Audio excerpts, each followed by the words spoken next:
One of the most anticipated events in CrossFit Games history is in the books, one event down. Welcome back everyone to the Fit Aid Lounge and the Morning Chalk Up Show presented by Kettlebell Kitchen. I'm Tommy Marquez alongside Brittany Klein. A lot of anticipation and speculation about this first workout. Now that it's behind us, we've got a first test at what these individuals have gone up against. What are your thoughts on event one? It was tough and they really struggled. I mean, this is a great workout because it's a workout that you and I might throw down to at home. It's a main site workout, so we could all kind of relate, but they really struggled. I mean, it cut through half the men didn't even finish. And we've just seen the women's event wrap up in the last few moments with just a handful of women finishing the event as well. Yeah, certainly a tough test to start off the 2019 CrossFit Games. Certainly an indication, I'm sure, of things to come from Dave Castro and the programming crew. But we're going to shift gears. We're going to take a look at the team competition. They went first to start the day in terms of competition, and we're going to take a look at the overall results after event number one. And for the teams, at the very top of the leaderboard, no surprise, CrossFit Mayhem Freedom. They're your leaders after event number one, taking home 100 points.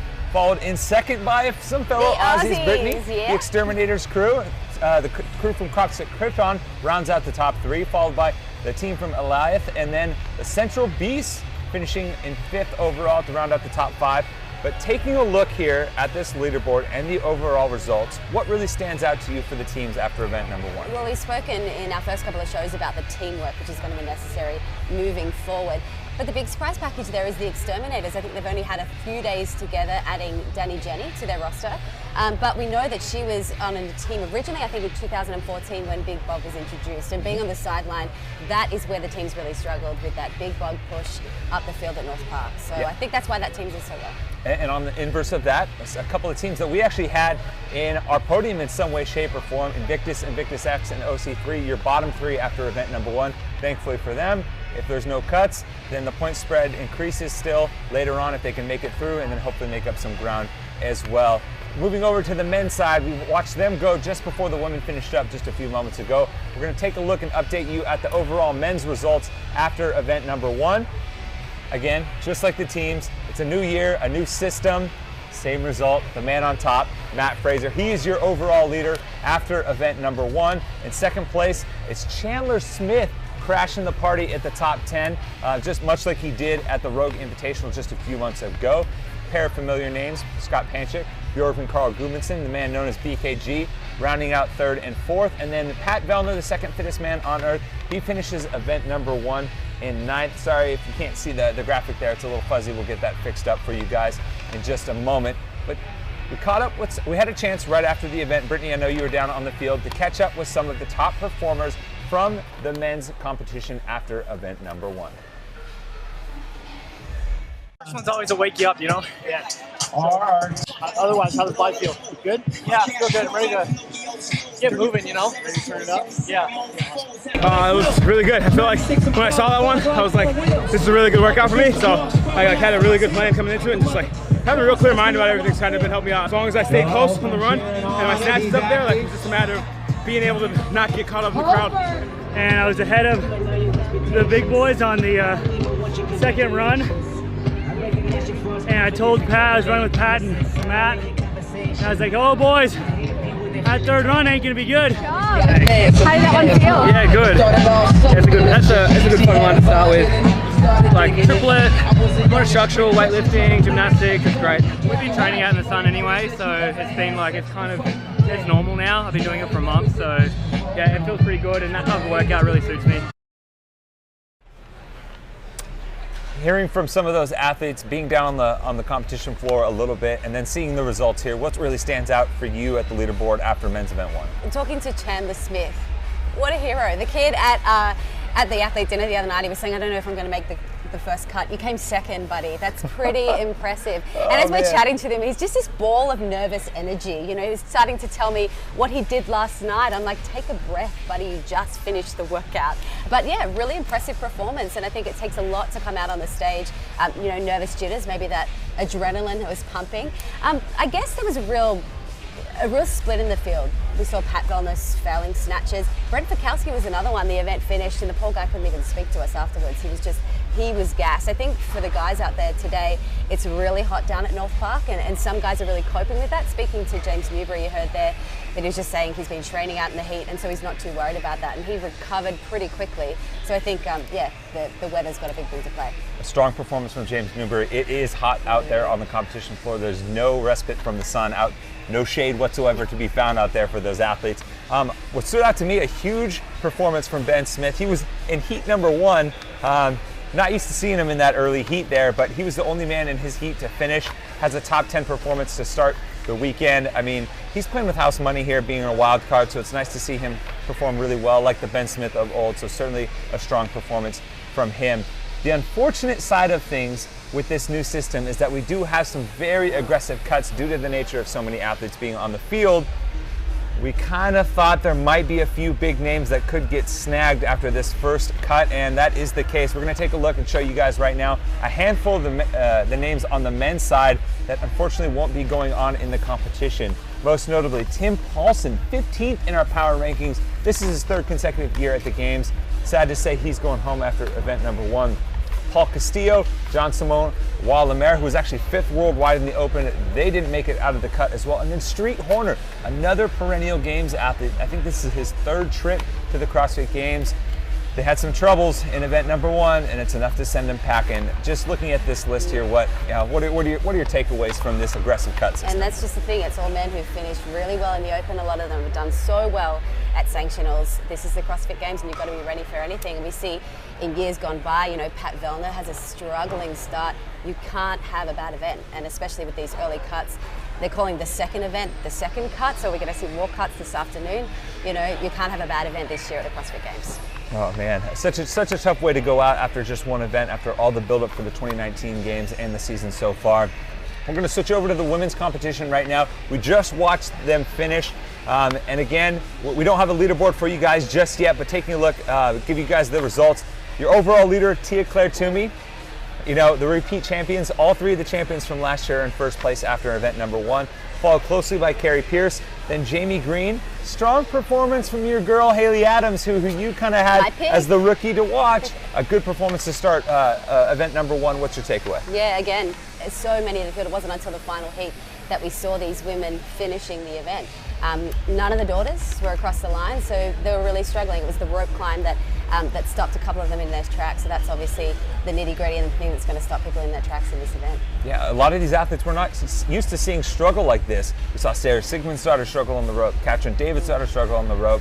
We saw only a few athletes actually finish this workout, and it really put a lot of big names on their heels, and it's something that hopefully they can recover from if they make it past the cut. We'll get you guys updated that later on in the day, and hopefully not seeing as many big names and fan favorites going home.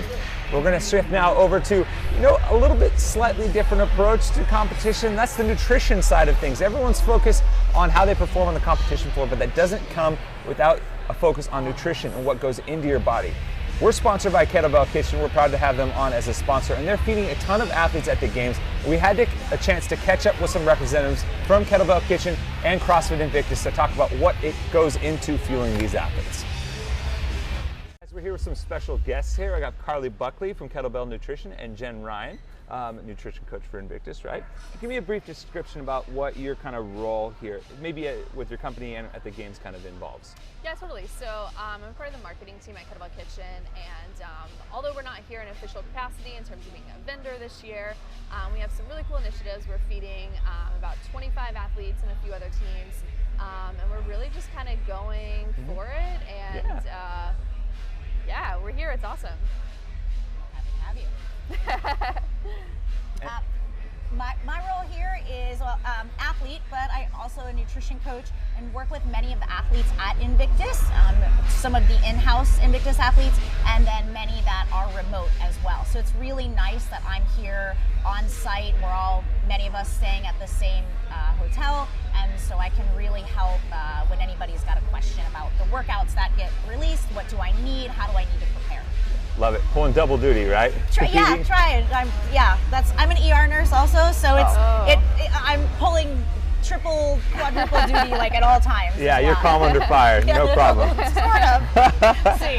And so kind of looking at Kettlebell Kitchen, how did it get started? Yeah. And what's kind of the philosophy behind what you guys do? Yeah, totally. So we've been around since 2012, founded by two brothers, and ever since then, you know, we've really been involved heavily within the CrossFit space.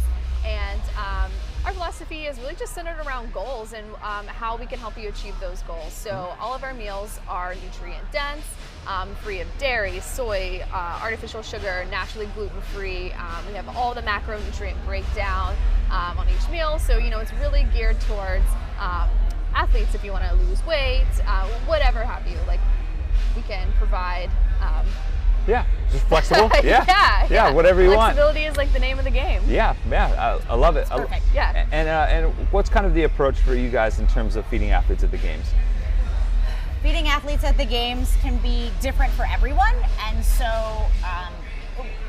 one big thing I think is important is making sure everyone's got enough food. So when it comes to fueling an athlete, we definitely want to make sure we're looking at their overall intake, and then also, hey, are you bringing with you everything you need that's going to be palatable, something you'll eat, because we want to stay on top of fueling the body, replenishing, and getting ready for, I mean, these are 4 days, right? And so a lot of times we need to make sure that someone's eating enough. So that's a big part of the planning and preparation for the athletes is how much do you need to make sure you're still feeling good on day 3 and day 4. And so now kind of maybe taking a step back and looking at the total scope of things, what is, I guess, the gross number of your guys' involvement here at the games and general output for Kettlebell Kitchen? Yeah, totally. So here at the games, like I said, we're feeding about 25 of the individual athletes, like Tia, Noah, Jeff, like a ton. So yeah, we have about 1,000 meals here going out for the athletes, but just overall, you know, we produce around 60 to 100,000 meals every week. Wow. So we are, yeah, we're here to stay. Yeah, you're used to it. This is just another week for you guys. Day. Yeah. And what about for the Invictus team? What's the total scope of you guys' involvement in terms of athletes you're feeding and kind of planning for? Well, we have a lot. So there's all the in-house athletes that qualified for games. And we've got 3 teams here, so 3 teams of 4, numerous masters athletes, and then there's a couple of teenagers, and then many of the individuals. So, gosh, I don't even know if I can do the math on it. 25, 30, Yeah. I don't even know. But so we have a pretty big scope of people that we're trying to make sure we keep fueled. Of course, everyone's got some of their own little things that they like to make sure they have, but then there's also the bulk food items, right, that everyone needs to be having. And so with Kettlebell Kitchen, definitely we get highly palatable food items that I think the athletes are going to want to eat, which is really helpful. And also they have some bulk items like bulk carbohydrates, because that's going to be so important for these athletes this weekend, is getting all of that that they can get in.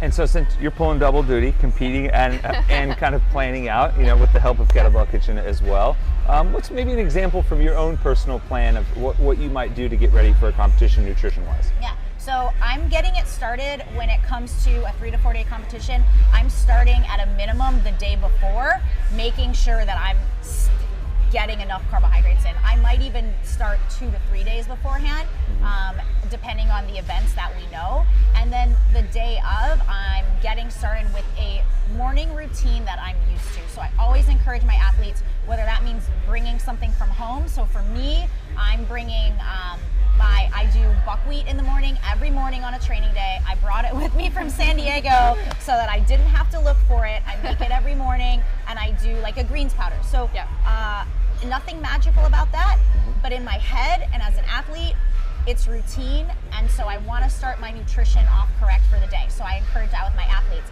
The rest of the day, I'm making sure that I'm packing anything that I might need, especially if we don't know all the workouts yet. I want to make sure that I've got a liquid carbohydrate and protein source, because sometimes between events you don't have enough time for digestion, or maybe you just don't want something to chew on, right? And then if I'm packing whole food sources, solid foods, I'm making sure I've got something that's easily digestible, typically like a lean protein, maybe a little bit of, easy to digest veggies, and lots of carbohydrate sources. That's going to be my typical day. So I'm making sure I've got a little bit of everything, just to make sure that I'm going to be eating. So that's my typical day. And we were talking about this a little bit beforehand. You have a special kind of game day meal that I think we might have to try at some point. Can you elaborate on that just a touch? Yeah, it's become like a little secret of mine, but it's getting out there and catching on. I like to do a bagel, typically like a cinnamon raisin, and then I'll put some jelly on there. You can kind of choose which one you want. And then that's my go-to between. If I need a little bit of protein, I get a little crazy and throw a little like shredded chicken on top of there. Interesting. Throw a little sea salt on it, so you get the sweet and salty. Oh, you get wow. carbohydrate. Yeah. I'm telling you, it's good, and you eat it cold. Yeah. You don't need it hot. I won't knock it till I try it, Yeah. and I'll have to give it a try. If people want to follow along, since you guys aren't here in an official capacity, how can people maybe check out Kettlebell Kitchen and stay up to date? Yeah, cool. So first you can find me here. I'll be wearing the Kettlebell Kitchen shirt all weekend. But if you don't find me, you can go online, kettlebellkitchen.com. You can find us on Instagram at Kettlebell Kitchen, Facebook, Kettlebell Kitchen as well. We're here for you. Awesome. And Jen, you competing this Friday through Sunday? Yeah, I'm Friday through Sunday, Masters 35 to 39. It's my last year in that division, so I'm gonna go out with a bang, see what happens. Love it. Guys, thank you so much for joining us. Carly Buckley, Jen Ryan, if you guys want to check them out, Kettlebell Kitchen, check out Jen over at the Age Group Pavilion as well. Thank you again for joining us. Thanks for having us. Thank you. Cool. A big thank you to Carly and Jen for joining the show with us earlier today, talking a little bit about nutrition, all the things that goes into keeping these athletes fueled. Just to give you guys a quick update, we're having some results pour in. There was a little bit of a scare that Sarah Sigmund's daughter might have fallen below the cut line. It turns out, I think she's safe in 40th. We'll have a little bit of ground to make up coming after this next event. Up next, we're going to have some team competition as well. Looks like a goodie. Yeah, it looks like a two-parter. We have some synchro rope climbs and some worm thrusters. The rope climbs go 7-5-3. The worm thrusters go 42-30-18, and then followed by a 1-rep max clean and jerk. This will be the good bit. We've got some heavy lifters in the team competition. It's going to be great. I mean, down in down under, that's a good saying. Yeah. But like we were talking about before, Team Exterminators, they're proving hot out of the gate, and they've got a heavy lifter in Kate Gordon at the Down Under CrossFit Championships. I think she lifted 111 kilos. That's about 240 pounds. You're going to have to translate for us. Kilos ain't my thing. But Mia Ackerland as well, she's got a heavy lift. I think 270 she's lifted, 270 pounds that is, in training. So we could see some big numbers out of the women and the men as well. Yeah, and I mentioned it as a bold prediction kind of earlier in our show yesterday. I think we could see the heaviest lifts ever in CrossFit competition for both the clean and jerk and for the men and women go down this weekend. We have Tola Morquinho, who is tied with 387 with Jake Douglas, right? From Down Under. And then Mia Ackerland, if she hits, I think 260 plus, she could take home the overall heaviest lift in CrossFit Games history. So we could see some heavy lift history in the making in this next team event. That's going to do it for us here at the Fit Aid Lounge in the Morning Chalk Up Show. We'll be back later on this evening to recap all of day one's events. For Brittany Klein, I'm Tommy Marquez. Coming up next for you guys, team competition live from the 2019 Reebok CrossFit Games.